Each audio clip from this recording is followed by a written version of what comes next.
Okay, so get this. You wanted to explore where Christmas came from, but not just the reindeer and presents. You wanted to go deeper. And you know what? We're diving into a source you probably wouldn't have found on your own. A YouTube video in Arabic. Talk about a unique perspective, right? It's amazing. It really is. We're going to uncover some surprising connections. Mm-hmm. Early Christianity, ancient Roman history, even a touch of Islamic history Oh, wow. along the way. That's fascinating how much history is kind of layered into a holiday Yeah, that we often take for granted. exactly. It really makes you wonder where all those familiar traditions Right. really came from. So buckle up. We are going way back to the 3rd century AD, Okay. right in the thick of the Roman A Empire. time of great upheaval, Yeah. especially for early Christians. Yeah. This was before Christianity became the official religion Right. of the Roman Empire, and followers faced intense persecution for their beliefs. Yeah, it's hard to imagine having to practice your faith in secret, Yeah. fearing for your safety. But it was during this time that this new theological debate arose that would have a lasting impact on Christianity. Arianism. Arianism. Yeah. It posed a fundamental challenge to the power structure of the early church. Followers believed that Jesus was created by God, not divine himself, Well, and therefore subordinate to God the Father. Hmm.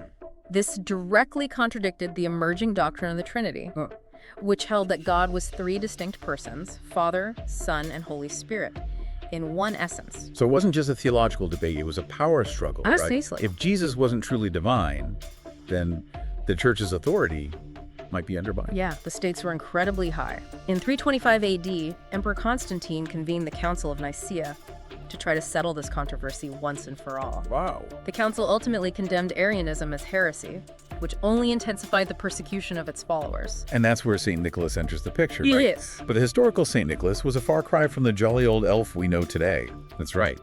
Nicholas of Myra was a bishop, known for his fiery opposition to Arianism. Our source even claims that he got into a physical altercation with Arius himself at the Council of Nicaea. Wow. I guess they didn't call him St. Nick for nothing. It's fascinating how our image of Santa has been softened over the centuries, almost like a complete rebrand. It's true. It speaks to how historical figures can be reinterpreted to fit changing cultural norms. But this incident with St. Nicholas reveals just how passionately people felt about these theological debates. Lives were literally at stake.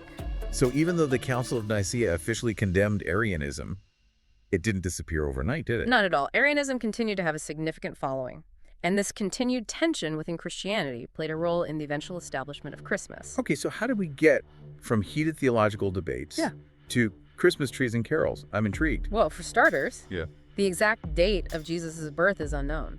Early Christians debated various dates, and there's no mention of a specific date in the Bible. So how did December 25th become the go-to date for Christmas? That's where the Roman Empire's influence comes into play.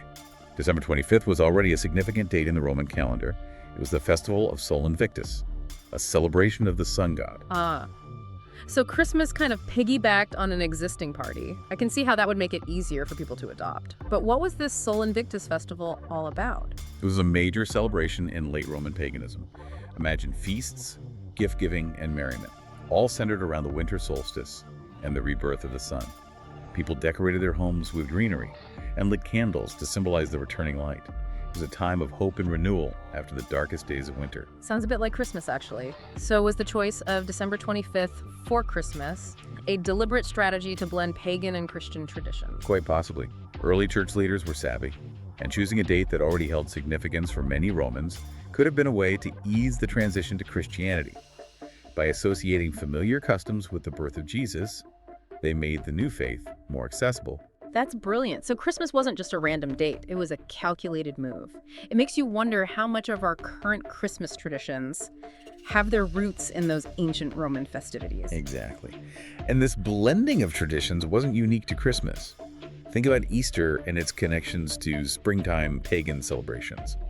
The lines between what we consider pagan and Christian were often quite blurred in the early centuries of Christianity. Okay, so we've got a date for Christmas, but what about Santa Claus? He must fit in somewhere, right? He does. And his journey from stern bishop to jolly gift giver is quite a story. Let's go back to Nicholas of Myra, who, despite his tough stance against Arianism, was also known for his generosity, Yeah. especially towards children. Oh, yeah, the whole secret gift-giving thing, like leaving coins and shoes and all that. Exactly. This reputation for generosity evolved into the tradition of St. Nicholas bringing gifts on December 6th, his feast day. Ah. And over time, his name and image morphed right, from St. Nicholas to Sinterklaas in Dutch, and finally to the good old Santa Claus we know and love today. A gradual transformation indeed, from stern bishop to jolly elf, complete with a sleigh and reindeer. It's like a centuries-long marketing campaign. But Santa's not the only Christmas icon with a surprising backstory. Our source dives into the origins of the Christmas tree. And let me tell you, it's a wild ride. Oh, wow. Yeah. The Christmas tree's journey from pagan symbol to Christmas centerpiece Yeah. is full of twists and turns, reflecting the complex relationship between Christianity and the ancient beliefs it sought to supplant. All right, I'm hooked. Take it away. What's the story behind this evergreen icon? Well, long before Christianity, Germanic tribes held trees sacred. They saw them as symbols of life and fertility, integral to their pagan beliefs. So the Christmas tree was already a loaded symbol before it ever got decked out with ornaments. Absolutely. It predates Christianity by centuries. For example, the Norse god Thor was associated with oak trees, which were considered particularly sacred. And of course, early Christians weren't big fans of anything that smacked of paganism. Right. They saw it as idolatry. Our source even highlights a story about St. Boniface, an 8th century missionary, who supposedly chopped down an oak tree sacred to Thor to demonstrate the supremacy of Christianity. Oh, talk about making a statement. But didn't the story go that he planted a fir tree in its place, symbolizing the Holy Trinity with its evergreen needles and upward-pointing branches? That part of the story is likely a later addition, perhaps an attempt to Christianize an already existing tradition. The reality is that the Christmas tree remained controversial among Christians for centuries. It was a constant reminder of those persistent pagan beliefs. So how did this once controversial symbol become such a beloved part of Christmas? What changed? Well, the Christmas tree's rise to popularity is a testament to the power of cultural trends. And believe it or not, royal influence. Royal influence, and you mean like kings and queens? Okay, now I'm really intrigued. Tell me more. Our source mentions that in the 18th century, the wife of King George III of England introduced the idea of decorating trees during Christmas. It wasn't a widespread practice at the time, but it planted a seed, so to speak. Ah, so it starts with the queen. It seems like anything royals did back then became trendy. But if it started in the 1700s, why didn't the Christmas tree take off sooner? Good question. It looks like the Christmas tree remained somewhat obscure in Britain for about a century after that initial introduction. Talk about playing the long game. It seems like sometimes cultural change happens slowly, but then something must have happened to give it a boost, right? Exactly. Enter Queen Victoria and Prince Albert in the 19th century. They were big fans of the Christmas tree tradition, likely influenced by Albert's German heritage. Okay, so now we've got another royal couple who loves Christmas trees. It's starting to sound like a royal conspiracy. Did they have their own special way of decorating the tree? But what's fascinating is that images of Victoria and Albert, with their beautifully decorated Christmas tree, were widely circulated, kind of like the royal family's Christmas card. Ah, so they were the original holiday influencers. I can see how that would make the Christmas tree super popular. People probably thought, if the queen has one, I need one too. Exactly.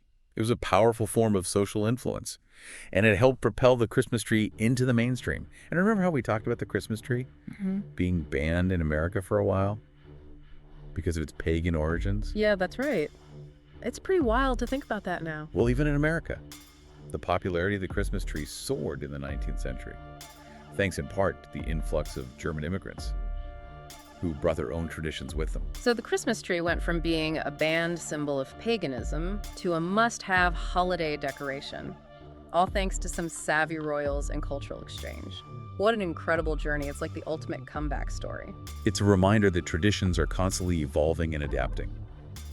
But speaking of transformations, we can't forget about Santa Claus and how his image has evolved over time.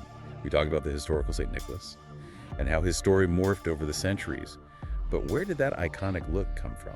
The red suit, the white beard, the jolly demeanor. Any insights from our Arabic source? Yeah, I've always wondered about that. It seems like there are so many different depictions of Santa Claus out there. Where did the version we all know and love come from? Well, pinpointing the exact origins of Santa's modern appearance is a bit tricky. There's no single definitive answer. It's a mix of history, folklore, and good old-fashioned marketing. Oh, so it's like a holiday mystery. I love a good mystery. Are there any leading theories? Of course. Some believe that Santa's red suit might be a holdover from the robes worn by early bishops, like the historical St. Nicholas. Others suggest that the color red was simply a popular choice in early Christmas imagery, perhaps symbolizing Christ's sacrifice. That makes sense. Red is a powerful color, with lots of different meanings in various cultures. It definitely makes a statement. Exactly. As for the white beard, Yeah. well, that's a pretty classic depiction of wise old men throughout history. So it's not surprising that it became associated with Santa. Think Gandalf, Dumbledore, even Merlin. Plus it adds to the whole grandfatherly, benevolent vibe. You can't imagine Santa without a big white beard, can you? I agree. And the jolly demeanor. That's likely a more modern invention, reflecting our desire for a cheerful, gift-giving figure. During the holiday season, everyone wants a happy Santa. It's fascinating how we've taken bits and pieces from different sources and created this iconic image. It's like a cultural Frankenstein, in a good way. I like that analogy. But speaking of unexpected connections, our source throws a real curveball when it comes to Santa's image. It suggests that Santa's modern look might actually be a subtle nod to Thor, the Norse god of thunder. Wait, hold on.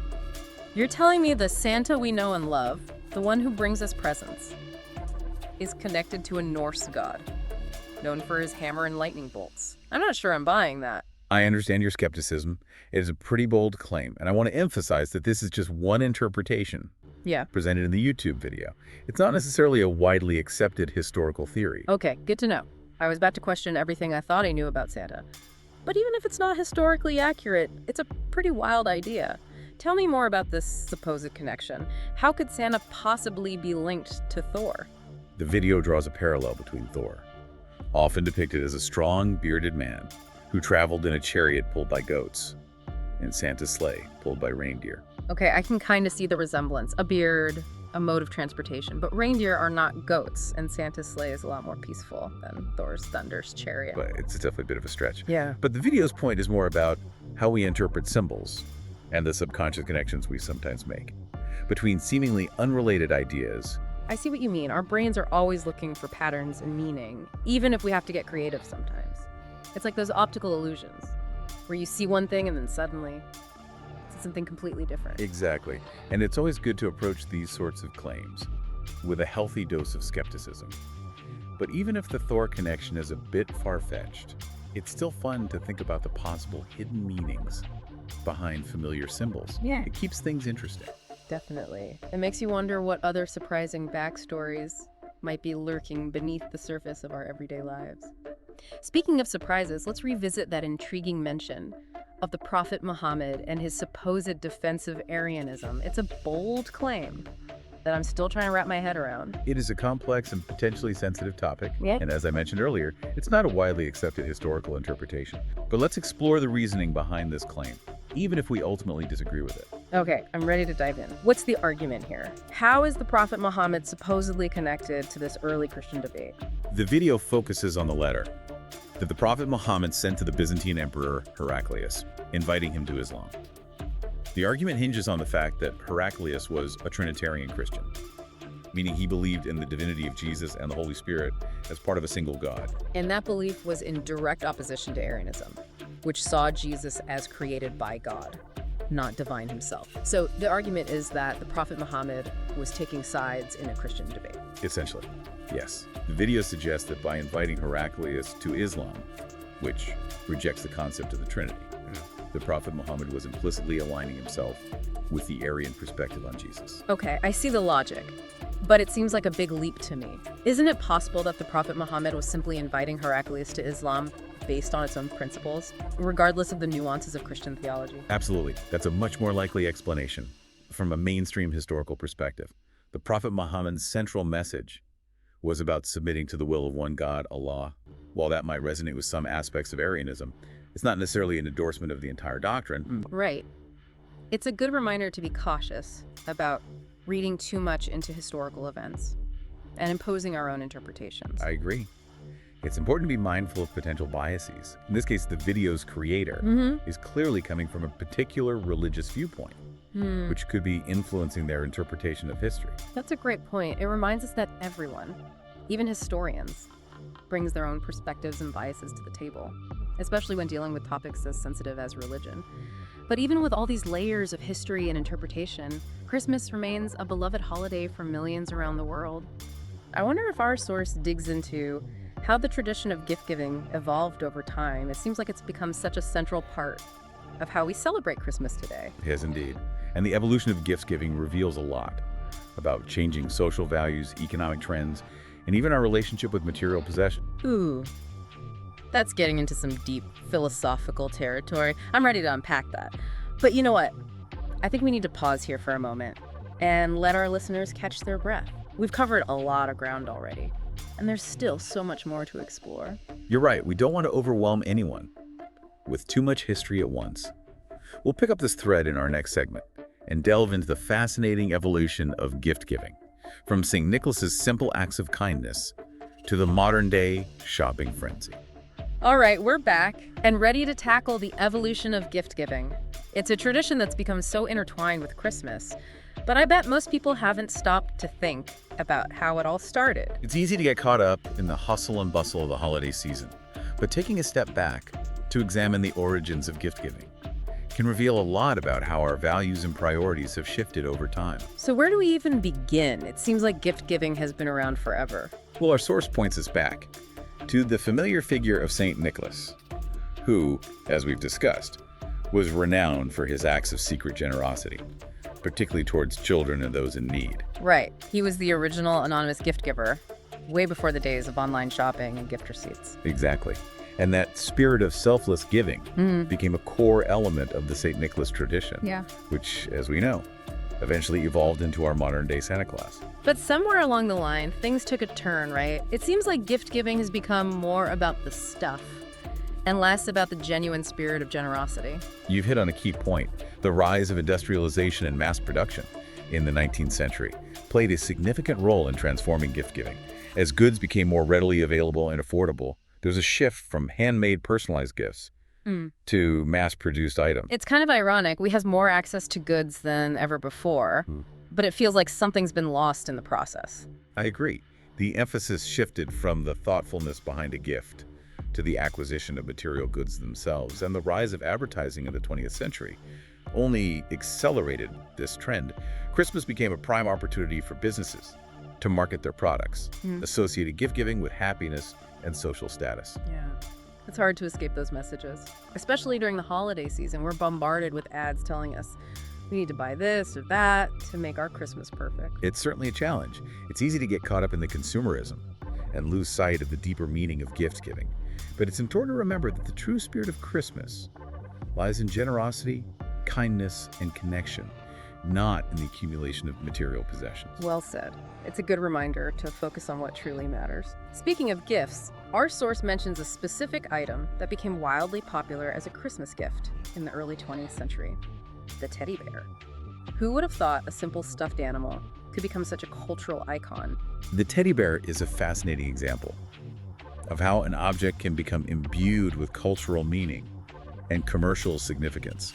And its origins, much like the Christmas tree, are a blend of politics and marketing savvy. Okay, I'm all ears. Spill the tea on the teddy bear. Well, the story goes that the teddy bear was named after President Theodore Roosevelt, who was known for his love of hunting. Wait a minute.